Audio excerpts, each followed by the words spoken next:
Hi les lectambules, ici Leslie de la chaîne Leslie, laisse ton lit. Aujourd'hui on se retrouve pour un Sexy Books, mon émission dédiée à l'amour et la sexualité dans la littérature.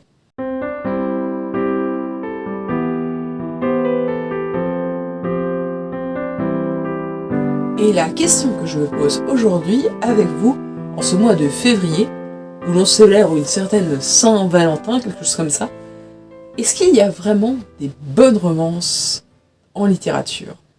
Pour répondre à cette question, il y a en fait plein de réponses possibles, en sachant que ce seront mes réponses, mes pistes de réponses, que je n'ai pas encore tout lu, et que je n'aime pas tout, et que vous n'aimerez peut-être pas tout ce que j'ai lu, et vous en aimerez peut-être d'autres, et c'est normal. Qu'est-ce qu'une bonne romance? Si ça se passe bien, est-ce que c'est forcément une bonne romance? Est-ce que quand ça se passe mal, est-ce que c'est forcément une mauvaise romance? L'évolution, tout ça, ce genre de choses, c'est un moyen d'un peu en discuter. Et surtout, ce que je voulais aborder, c'est le fait que moi, personnellement, je n'aime pas du tout les romances où vraiment, voilà, c'est le but, c'est qu'on voit un couple qui se forme et il se passe quasiment rien autour. Et ce que je n'aime pas, c'est quand ça devient beaucoup plus mature, adulte, voilà, des scènes plus explicites. Clairement, ça me passe au-dessus, c'est pas vers quoi je vais. Donc, ici, vous ne trouvez pas ça. Il y a peut-être plein de vidéastes qui ont fait des vidéos sur ce sujet, mais pas moi. Voilà. Donc, on commence tout de suite. J'affiche à l'écran actuellement tous les livres dont je vais parler, peut-être un peu spoilé, je sais pas encore trop. Vous êtes prévenus. Voilà, c'est tout cela. Je vais en parler plus ou moins. Allez, c'est parti. Donc, je débute avec le couple de Elana Caldin et Edwin Till-Illan, tiré des différentes trilogies de Pierre Bottero, notamment Le Pacte des Marchands, qui est centré sur Elana. Mais ce couple-là se forme, évidemment, dès la quête d'Ewilan, les mondes d'Ewilan, etc. Je parle de ce couple-là en particulier, même s'il y a d'autres couples qui existent, notamment les deux héros. Pourquoi le couple d'Elana et Edwin me semble une bonne romance? Parce qu'effectivement, pour moi, c'est pas une romance idyllique, où tout est magique, où Elana a besoin d'Edwin pour la sauver, ou que Edwin ait besoin d'Elana pour le sauver. Il y a vraiment quelque chose où ça fonctionne entre les deux. Il y a de la communication, il y a de l'intuition aussi. Mais c'est quelque chose de très beau et c'est fait avec beaucoup de... Il y a du respect et de l'admiration d'un sens entre les deux. Ils ont chacun leur caractère et ce que j'aime beaucoup, c'est que malgré toutes leurs différences, ils ont une sorte de, pas de fusion, mais de cohésion. Ils communiquent, voilà, il n'y a même pas besoin forcément de paroles. Les deux, ils se complètent très bien. Donc c'est vrai que Elana et Edwin, c'est vraiment une romance que j'aime beaucoup. Il y a des romances dont je vais parler, mes préférées, c'est peut-être pas le sujet principal du livre. Là, c'est le cas. Ce que j'aime beaucoup avec Pierre Bottero, c'est sa capacité à mettre en avant des émotions. Donc là, on parle de l'amour, mais ça peut être aussi de l'amitié, de la peur, du doute, enfin voilà, plein de ressentis différents. Et de le faire de manière très simple et vraie, et sans devoir en faire des caisses. Ils n'ont pas besoin de se jurer un amour indéfectible, et que jamais rien ne disparaîtra, et que, voilà. En fait, ils sont beaucoup plus dans l'instant présent, et à ressentir les choses, à faire les choses, à sentir les choses, voilà. Et finalement, je trouve que l'écriture de Pierre Bottero, pour ça, m'a fait aimer les histoires d'amour. Que, voilà, je spoil encore, donc on parle d'Elana et Edwin, mais l'amour que partagent Ewilan et Salim est aussi très beau, très fort. Et comme eux sont plus jeunes, ils font des erreurs, etc. Ils ont un parcours d'adolescent aussi en construction, donc c'est intéressant. Leur amour n'est pas parfait, mais peut-être qu'à terme il l'est. Et en même temps, quel amour est vraiment parfait, c'est encore autre chose.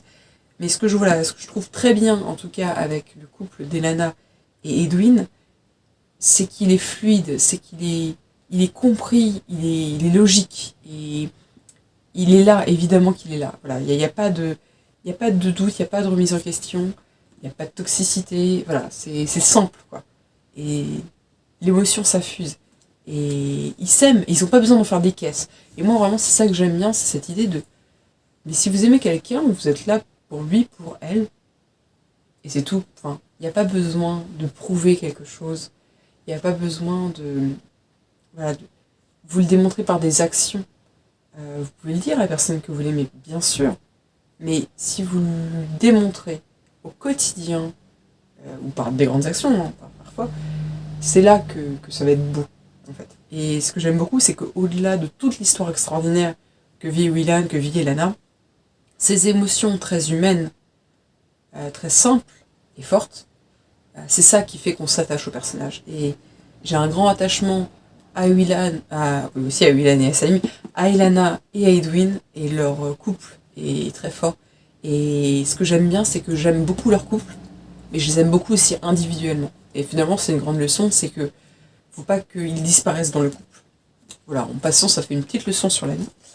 Donc j'ai un peu parlé aussi de Ewilan Salim, qui est pas forcément parfait, en même temps c'est intéressant. Ils font des erreurs, ils apprennent. Salim apprend de certaines choses avec Ewilan, et Ewilan, avec son propre caractère, apprend certaines choses de Salim.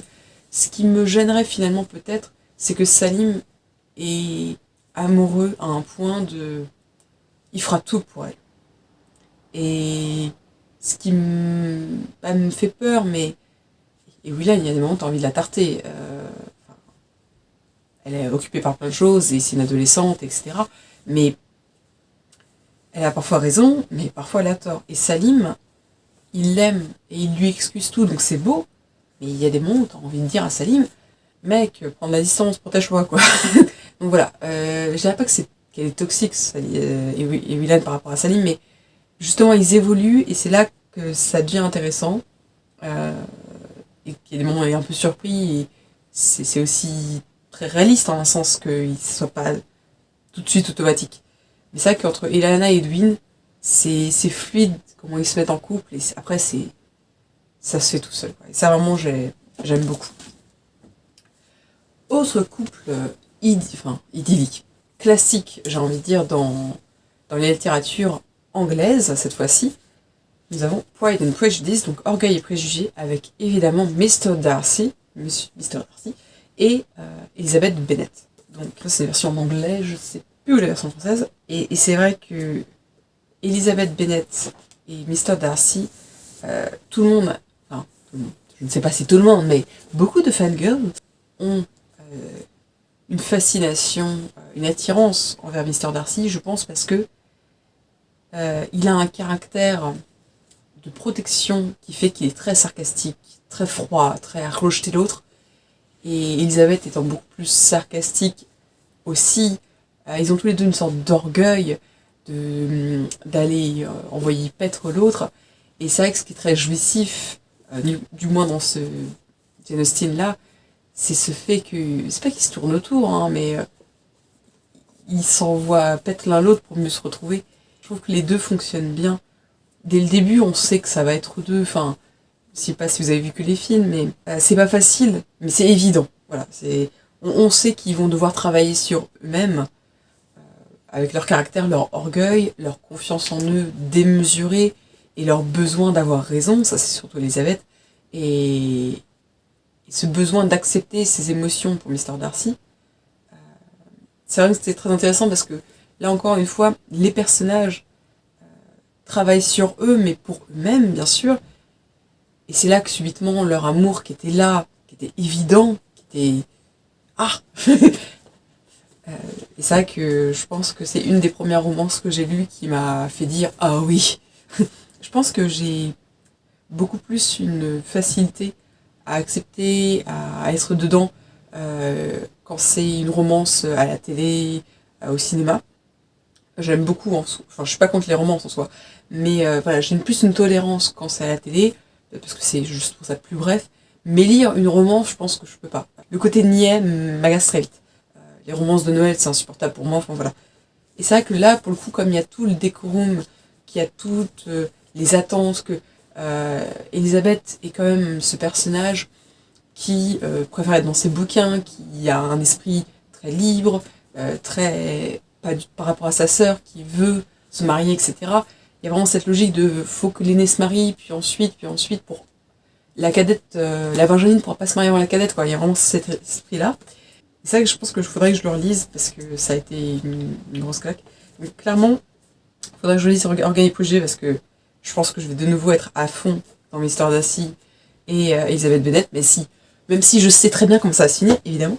Et dans cette lignée plus classique, il y a Les Hauts du Hurlevent qui me tend très bien. Et ça a l'air très sombre, très triste, très fatal, mortel même devrais-je dire, je suis plus ou moins spoilée, mais ça a l'air tellement bien écrit et tellement prenant et tellement fort que malgré tout ça, j'aimerais vraiment lire ce bon thé-là. Et quand je pense à d'autres classiques, on pense romance, j'avais même essayé de chercher des romances connues, enfin voilà, qu'est-ce qu'on conseillerait à quelqu'un qui, dans le livre de romance. Et j'ai vu Les Liaisons dangereuses, Chaudardo de Laclos, et je pense que je suis une des personnes qui n'a pas compris ce livre, mais qui n'a pas du tout accroché à ce livre en tout cas. Moi, c'est vraiment deux personnes complètement retournées du cerveau, qui manipulent, qui détruisent. À la fin du bouquin, mais tout est tout est triste, tout est les seuls amours possibles ont été souillés, ont été pervertis. Il n'y a rien de bon qui en sort, quoi. Et voilà, ça, j'aime bien les histoires heureuses quand même, plus ou moins. J'aime bien qu'à la fin, il y a un espoir, quoi, il y a quelque chose. Or, les dangereuses, on en ressort de là, c'est... On a souffert, quoi, avec tout le monde, et quel est l'intérêt? Je trouve ça trop malsain, en fait. Donc, non, Les Liaisons dangereuses, je vous conseillerais pas comme lecture de romance, parce que sinon, c'est un roman épistolaire, voilà, qui met dans une société très particulière du libertinage, mais malgré quelques vrais amours, c'est tellement détruit. Les deux protagonistes sont tellement horribles l'une avec l'autre que non, vraiment, c'est au moins qu'il y a un semblant de passion, même destructrice, mais quelque chose de positif, quoi. Alors que là, c'est perverti par tout le monde. Et, j'aime pas ça du tout. Dans un autre registre, là, on était vraiment plutôt parti dans les écritures passées. Je me rends compte que je n'ai pas là. Je vais parler donc plutôt de dystopie, avec Triss et 4, qui sont tirés de la trilogie Divergent. Alors oui, vous allez me dire, mais tu ne parles pas de Katniss et de Gain, tu ne parles pas de Katniss et de Peeta dans Hunger Games, pour ceux qui ne suivent pas de tout de quoi je parle. Non, je ne vais pas parler de Hunger Games, parce que pour moi, Hunger Games n'est pas une romance. Ce triangle amoureux me saoule. Vraiment, moi, quand je lisais Hunger Games, que j'ai beaucoup aimé un soir, je n'ai pas vu du tout le triangle amoureux, je m'en foutais. Moi, je voyais juste Katniss, qui pour moi n'aime personne, veut juste survivre, veut juste sauver sa sœur. Et voilà, je me concentrais sur ça, je me concentrais sur le Capitole, sur la rébellion. Voilà, ça m'intéressait. J'ai jamais compris ce débat de oui, mais elle est plus heureuse avec Peeta. Non, mais elle aurait dû finir avec Gale, c'est son meilleur ami. Pour moi, Katniss ne sera jamais heureuse avec Peeta et n'aurait jamais été heureuse avec Gale. Parce que pour moi, elle est tellement, déjà de base, elle me semble plutôt romantique, elle me semble pas intéressée par ça. Avoir des amis si vous voulez, voilà, protéger sa sœur bien sûr, mais clairement, je la vois pas projetée là-dedans. Et j'ai jamais compris ce concept-là. C'est très triste, hein, Hunger Games. En vrai, elle est malheureuse. Et quand elle est complètement brisée par les Hunger Games, non, elle a pas envie de faire des émois. Et jusqu'à la fin, c'est triste. Jusqu'à la fin, qu'ils aient une pseudo-famille. Peeta, peut-être, et encore je le trouve brisé aussi, il trouve un semblant de sérénité. Et encore, je suis même pas sûre. Non, non, c'est la romance là-dedans, je suis désolée, c'est... J'ai jamais compris. Après, ne m'amenez pas aussi sur le sujet genre de Twilight, t'es plus team Jacob ou team Edward, je suis team rien du tout. Twilight, je ne supporte pas, c'est pas de la romance pour moi, la meuf elle sait même pas survivre.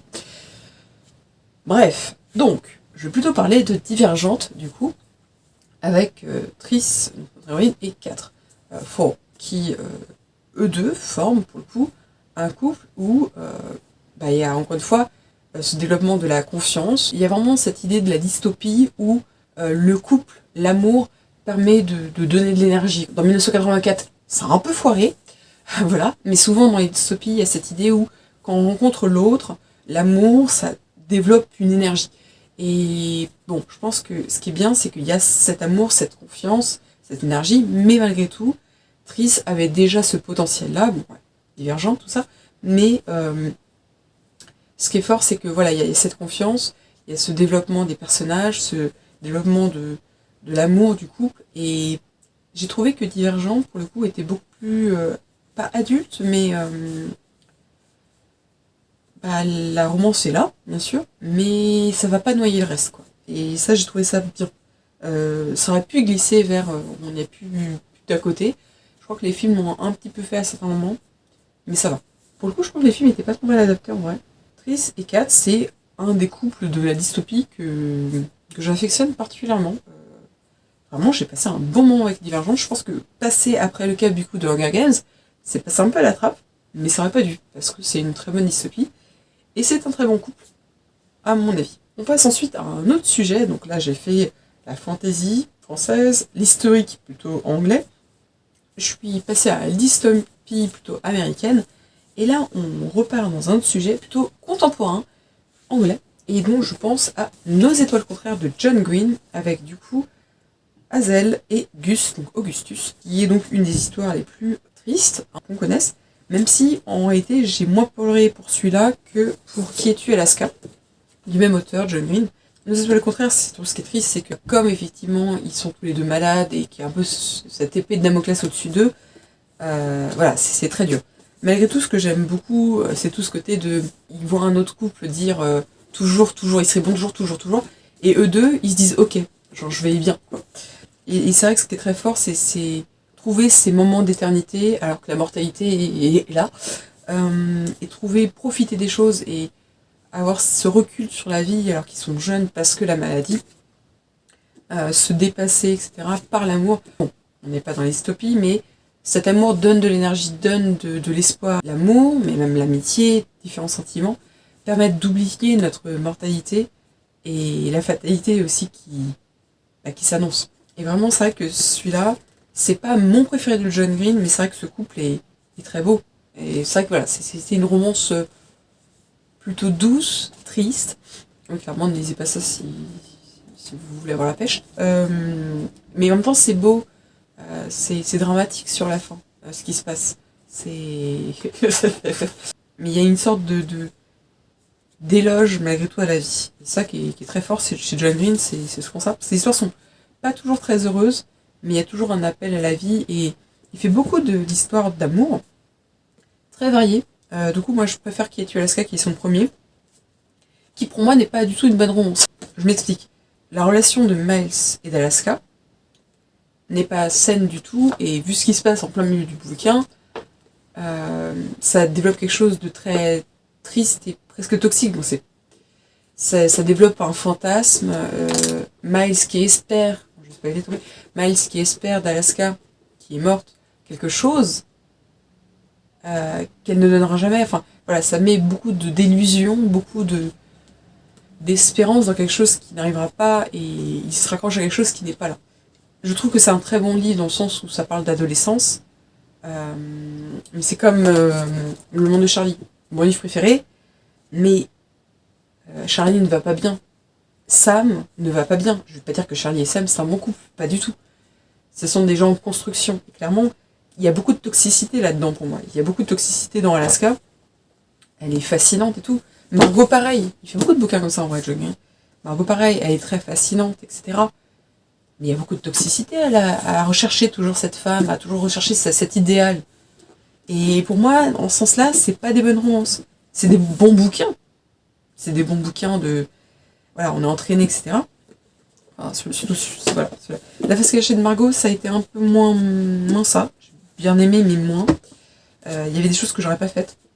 Et en soi, c'est pas mon livre préféré, mais c'est le contraire. Je préfère Qui es-tu Alaska. Mais bon, d'un point de vue de la romance, la beauté de la romance, je dirais, Hazel et Gus, ça c'est... Je valide, on va dire. Donc voilà, je pense que on peut apprécier les personnages, mais pas apprécier tout le livre comme son livre préféré. On peut se dire que son livre est génial, mais pour autant on se rend compte qu'il y a des schémas de personnages qui ne sont pas sains. Voilà. Il y a des personnages qui sont imparfaits, il y a des personnages qui ont des mauvaises valeurs. Moi, il y a des personnages, ce sont des anti-héros, ce sont les pires. Mais j'adore le bouquin parce que c'est extrêmement bien écrit, bien amené, bien construit. Enfin, voilà. Parfois, c'est pas l'un ne veut pas dire un bon bouquin ne veut pas forcément dire de bons personnages, de bonnes dynamiques de couple, par exemple. Et vice versa, les bonnes dynamiques de couple ne veut pas forcément réussir à sauver tout le livre, j'ai envie de dire. Et je finis par un graphique, parce qu'après tout, pourquoi pas, j'ai parlé de beaucoup de romans là. Et donc je finis avec la bande dessinée Malgré tout, que j'avais lue au printemps dernier, publiée chez Dargaud, de Jordi Lafèvre. Et là, du coup, on suit Anna et Zéno. Ce qui est très particulier dans cette bande dessinée, j'en avais parlé dans ma vidéo au printemps, enfin, plutôt fin de printemps, c'est que c'est à rebours. Du coup, on voit les personnages plus âgés qui se retrouvent, et ça va peu à peu remonter dans le temps, et ce qui s'est passé dans leur jeunesse, et pourquoi ils n'étaient pas ensemble, parce que voilà, c'est ça le truc, c'est qu'ils se retrouvent, mais on sent qu'ils s'aiment, mais ils n'ont pas vécu ensemble.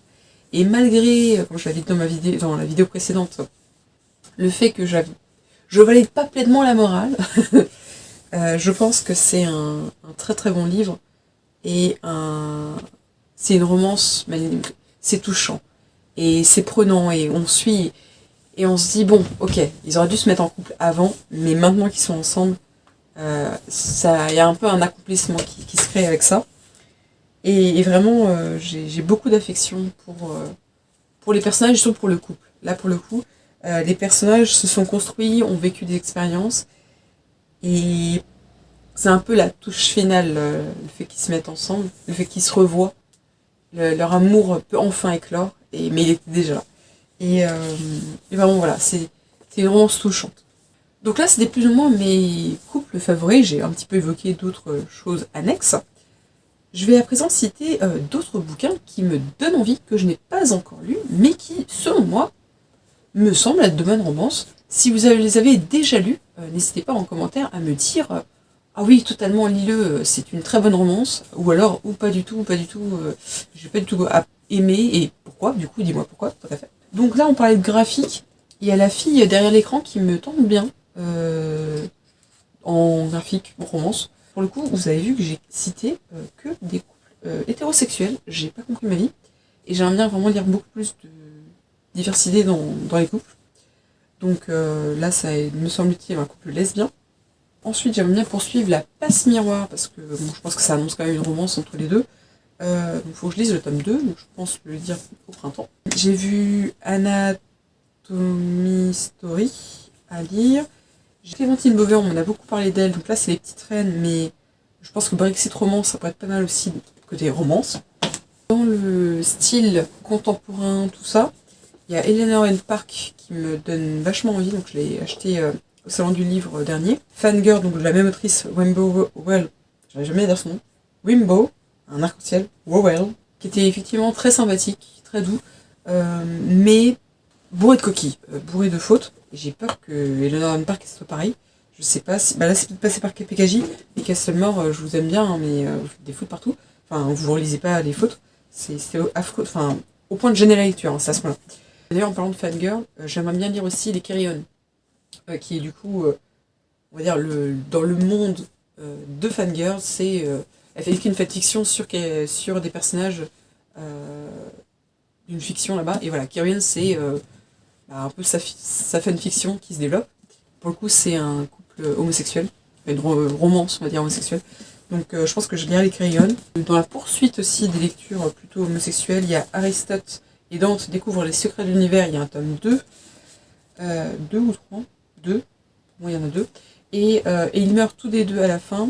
Apparemment aussi, il y a un autre tome 2. Ils meurent tous les deux à la fin de Adam Silvera, qui a l'air quand même triste. Vu le titre, c'est pas très. Ça fait peur.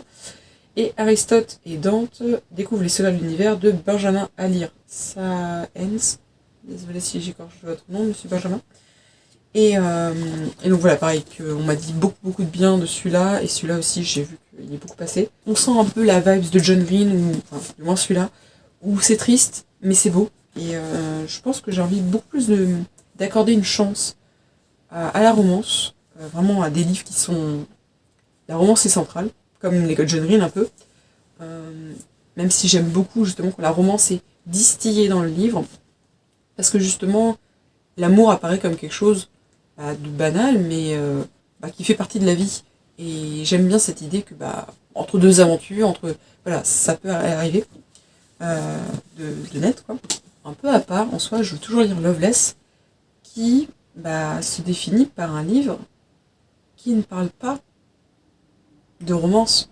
Et c'est ça que je trouve intéressant, dont j'en avais parlé dans ma dernière vidéo Sexy Books qui date de l'année dernière, vu qu'elle se rend compte qu'elle est asexuelle. Donc je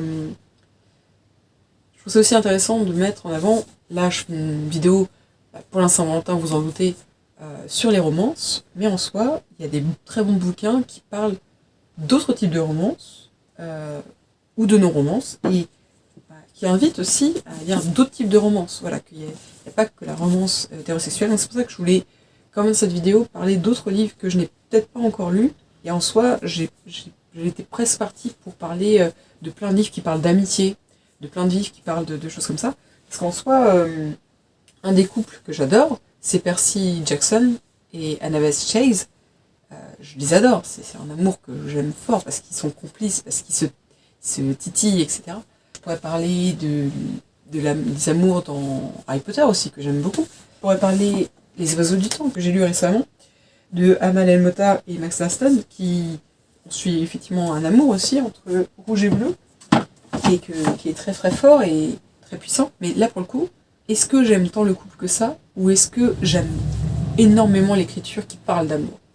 Et c'est là que c'est un peu subtil, parce que là, je vous ai parlé plutôt de couple que j'adore, c'est des personnages mis ensemble que j'adore, et parfois, ouais, c'est un peu... on sait pas. Et je voudrais finir donc avec 2 autres bouquins plus adultes. C'est vrai que là, je vous ai parlé... Bon, malgré tout, je pense que c'est adulte. Hein.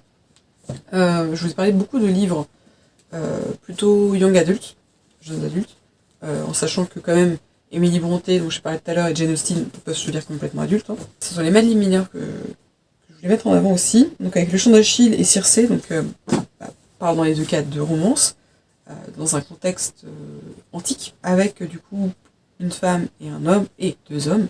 Donc là, clairement, si je pouvais lire les 2, si c'est aussi bien, je pense que ce sera le cas, mais je pense que je lirai les 2, et du coup découvrir ce type d'amour passionnel, tragique peut-être, mais très fort et très beau. Je me rends compte qu'en fait, j'aurais pu parler toute la vidéo de Percy et Annabeth. J'ai bien fait de ne pas les mettre trop en avant, et de les parler un petit peu à côté. C'est une technique que j'ai pour éviter de déborder trop, et encore, en ayant laissé Elana et Edwin, c'était un peu limite. Donc voilà plus ou moins les idées de livres, ou les livres que j'ai déjà lus, qui ont de la romance, ou qui sont vraiment des romances, qui pour moi sont des romances qui sont respectueuses, qui sont diversifiées, qui sont belles et touchantes, qui a une certaine complicité, que c'est naturel, et qu'il y a de l'évolution, et qu'il y a de l'écoute. Je trouve qu'on met trop en avant des romances, justement, bitlit, avec beaucoup de sexualité. J'ai rien pour la sexualité, bien sûr, mais avec quelque chose de beaucoup plus malsain et d'irrespect. Et ça me gêne beaucoup.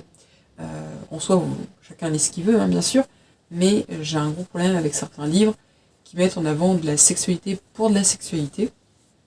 Et c'est clairement pas vers ce quoi je vais. Un palais d'épines et de roses qui marche très bien, ACOTA, l'acronyme en anglais, c'est ça. Tout le monde se l'arrache. Moi, j'ai pas du tout envie de lire ça. Même si peut-être c'est pas irrespectueux, il y a un côté toujours pour moi dégradant dans certains livres, où l'héroïne subitement n'a plus de force, n'a plus ce leadership qu'elle a parce qu'elle est en couple. Et ça m'énerve particulièrement. Et je ne parle pas évidemment de toutes les 50 Shades of Grey et autres joyeusetés, même After, etc. J'ai un gros problème avec même les livres plus ados qui parlent de romance, harlequin, tout ça, et qui sont très violentes et irrespectueuses, qui projettent encore un schéma de une femme un petit peu perdue, mais pas trop stupide quand même, qui finit par tomber sur un prince charmant qui est évidemment donc très riche, mais très dominateur, et qui la respecte pas. Et voilà, c'est souvent quand même des romances hétérosexuelles, encore une fois, et c'est toujours le même schéma, et je trouve que ça apporte rien. Et je les ai pas lus, donc je vais pas non plus dire que c'est comme ça, et j'en sais rien, mais j'ai pas l'impression que l'écriture rattrape le tout.